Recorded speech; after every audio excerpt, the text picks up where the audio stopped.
This is a big light.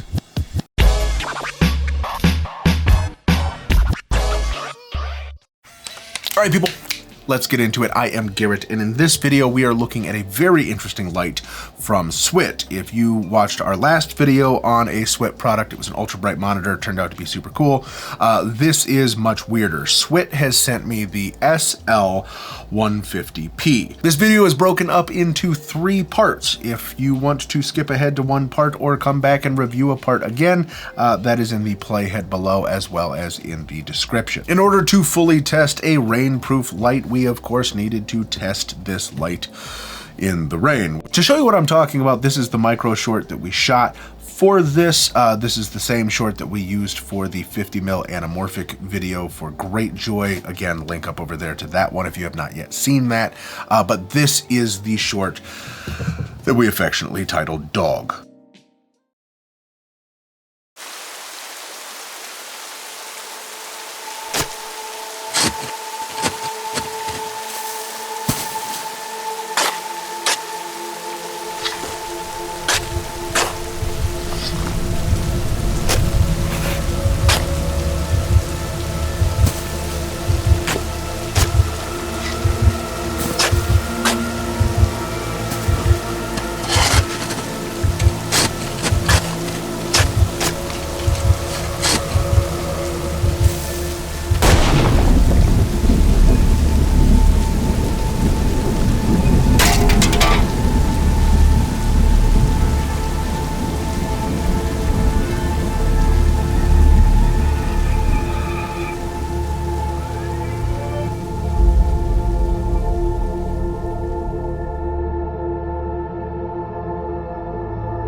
So we manufactured rain ourselves. We just waited for a cloudy day, traipsed outside, and hooked up an industrial hose and nozzle to create a rain effect. On the far side of our talent, we put up an 8x8 duvetine sheet just to pull light off of our subject's face, and opposite that is where we put the light.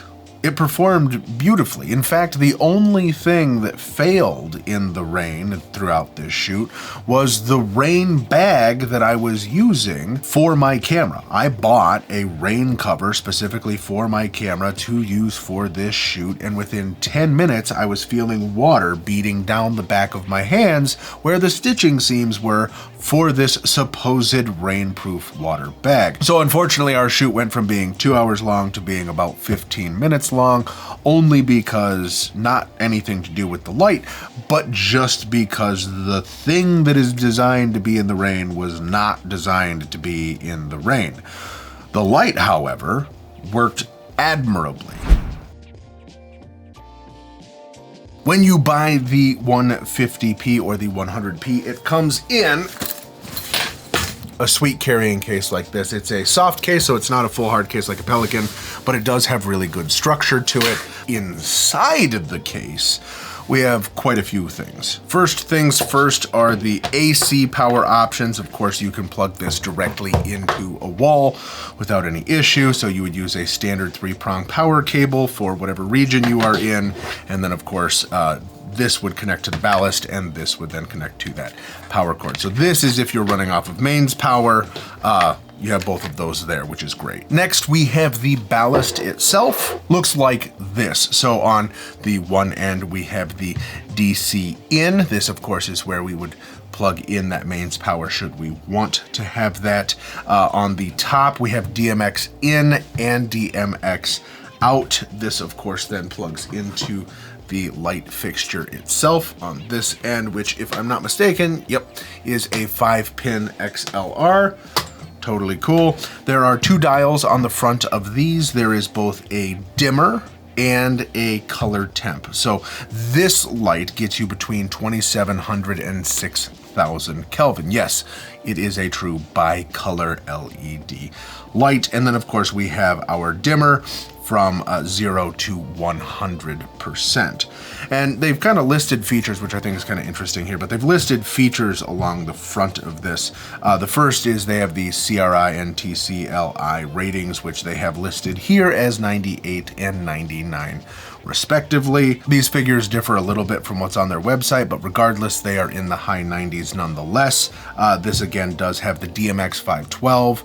On the back side here, we have a V-mount plate. So this is of course where we would mount our battery.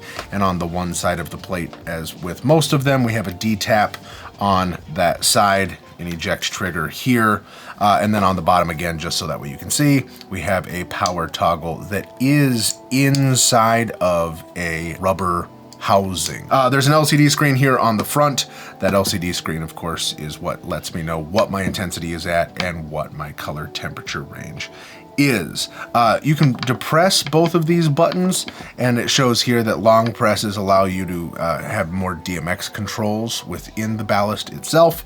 Not something that I usually use, but you do have that option should you want it. With power out of the way, then we have kind of a pseudo super clamp here.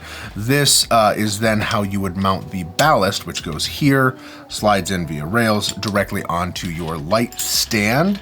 Overall build construction of this is really good.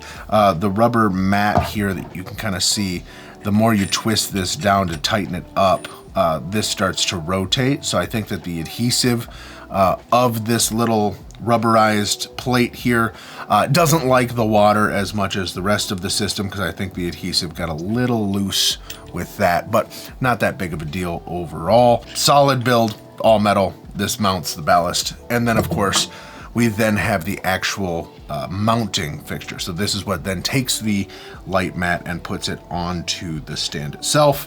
It has a hole for an umbrella modifier should you want to use one. And then of course, these are both just standard baby pins, receivers on either end. Next is the frame. This is what we actually use to set up our light. And you can kind of see here that if I go like this and like this, I can kind of create this X like this. And this is actually what's so cool about the light fixture itself. The fixture, by the way, folds completely flat. You can see here it has all of the diodes of a standard LED panel, but I can sit here and I can crunch this in any way that I want and not negatively affect my lights. And you can see here that of course it folds down absolutely flat. On the back side, which is this matte black side, each of the corners has an elastic corner end, and then inside the corners themselves, there are secure mounting place for each of those four kind of ends to our mounting bracket. The other thing that's cool is that it has female Velcro all the way around the entire piece. So the entire frame of this has female Velcro, which is great because it being super lightweight and super flexible like it is, means that you can mount this pretty much anywhere that you want. Oh, and then on the far end here in the middle, this is where we have our 5-pin XLR plug, which is what then plugs into that same cable that is on the ballast. In terms of light, I mean, this thing works the way that you would imagine any sort of LED light panel to work, right? It's bicolor, it's accurate, it's decently bright, especially for the wattage. At 1 meter, the 150P puts off 3,700 lux, and the 100P at 1 meter puts off 2,800 lux. So decent output from a light that is of course as lightweight, collapsible, foldable, everything else. It is not IP54 RainProof when plugged into mains power. So if we can't plug it into mains power, how then can the light be waterproof up to IP54, right, in the rain? And that is then where this guy comes in. This is a V-mount battery from SWIT called a PBR160S+. But this is also rated as an IP54 RainProof battery. At the top here, there is an LED indicator to show you how much battery power is left.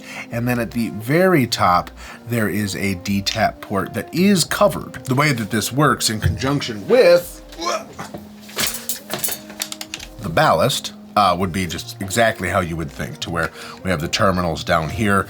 This guy connects to this, like so, and supposedly this whole thing is then rainproof. The part that really made me nervous about this, in addition to just the battery itself, is that the DMX ports at the top and the power port at the bottom for AC power, neither of those have the same kind of covers or plugs that we have kind of here and here. So when I was first about to test this, I thought maybe I was missing something, that maybe there were covers that I didn't get or something happened, but no, nothing. It just is what it is. But again, if you're going to use it to be a rainproof light, you need to have a rainproof battery. Please, for the love of all that is good, do not put a traditional V-mount battery or gold mount battery onto the light and hope that it works, because you'll short out your battery, you'll short out the light, you're gonna have a bad time. Also, don't do it with mains power. You need to be running it off of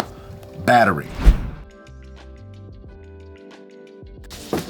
Should we just blind ourselves just to see if we can do it? All right, here's the light setup here. Hold on. This is me, I hold the power. So here's the light mat, the ballast, everything's hooked up. I'm gonna flip the on switch here, striking. Woo! This is a great demonstration of how the light itself works. So I have the battery attached to the back plate of the ballast here. I then have the ballast right here. We have this wonderful little screen readout here, and we can see that we're rocking 2% on the dimmer, and we are at 5600 Kelvin. If I increase the brightness up a little bit here, you can see I go in increments of 1%, just like that. So this is 20%. And you can see here that the daylight balanced diodes are brighter than the tungsten balanced diodes. But as I roll through my setting here, I go to 6500, it's just gonna go to my daylight. If I roll this down to 2700, it's just going to give me my tungsten, and then roll everything in between. And as you can see here, if we crank this up to 100 and I rotate this through, I feel like I'm at the end of Raiders of the Lost Ark, and like my face is melting off. It's quite bright. Like with most LEDs, this gets really warm, but it doesn't get hot, especially if you're used to tungsten stuff. So this is something that you could strike at the end of your shoot, immediately put back in its case, and go on your way. I like the surface area. I like the fact that it is as large as it is in kind of a 2x2 square configuration. That surface area lends to really, really nice light behavior, but it folds up super small. I can pack it into a tiny case and go on my way, and I can't think of another light that has this large of a surface area, but still gives you that really small, tight package. And that is it. So if you want to be able to shoot outdoors with confidence in inclement weather and rain, this is actually a great battery and light option. There aren't many fixtures that are that small, that compact, that lightweight, put that much output out, and actually are rainproof. If you enjoyed this video, I want you to do me two favors. The first, go ahead and give this video a like, punch subscribe and that little bell icon, so that way you know when more videos like this come up. And then do me a favor, comment down below on something that you would like us to cover, whether it's a piece of gear, whether it's a topic, whether it's a business thing, anything filmmaking related. I want to make sure that I am making videos that you want to watch. And as always, I'll see you in the next episode. Hopefully it's dry. It better be dry.